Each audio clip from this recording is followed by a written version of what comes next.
আজকের সোনারগাঁ উত্তরের জনগণের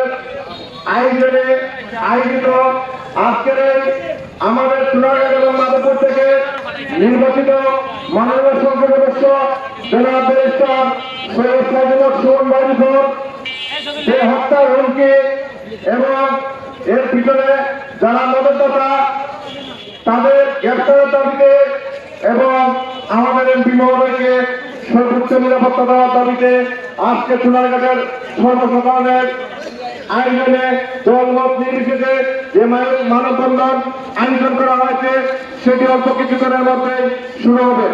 তাই আপনারা সবাই মধ্যবাজার গোলচত্বরের সামনে চলে আসুন এবং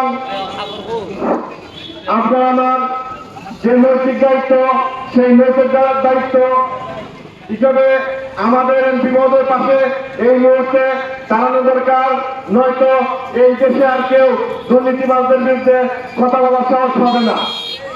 যারা এই দেশে হাজার হাজার কোটি টাকা বিদেশ পাচার করে নিয়ে যাচ্ছে গেছে তাদের বিরুদ্ধে কেউ ভয়ে কথা বলবে না। তাই আমরা আজকের এই মানববন্ধনের মাধ্যমে প্রমাণ করব, যত বড় হুমকিদাতা হোক, যত বড় দুর্নীতিবাজ হোক, তারা এই জনগণের কাছে কিছু নয়।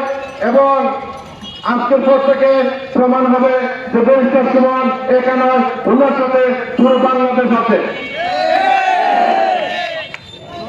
আপনারা হয়তো জানেন যে যখন প্রিয়াশা নামে একজন মানুষ বাংলাদেশ নিয়ে ষড়যন্ত্র করেছিল তখনও কিন্তু আমাদের এমপি মহোদয়ের বিরুদ্ধে গভীর ষড়যন্ত্র হয়েছিল, কিন্তু সেই দিন সারা বাংলাদেশের মানুষ জায়গায় জায়গায় প্রতিবাদ করে মানববন্ধন করে সেই ষড়যন্ত্রের মোকাবেলা করেছিল।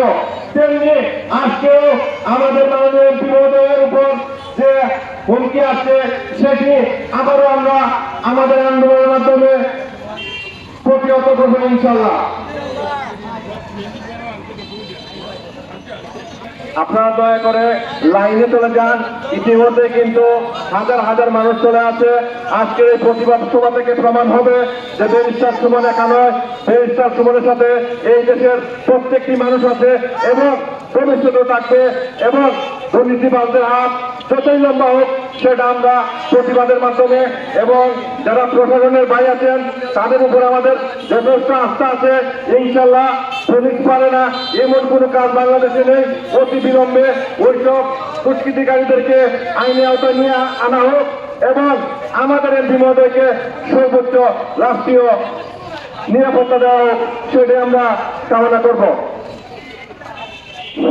যারা মোটরসাইকেল আছেন ব্যাংকের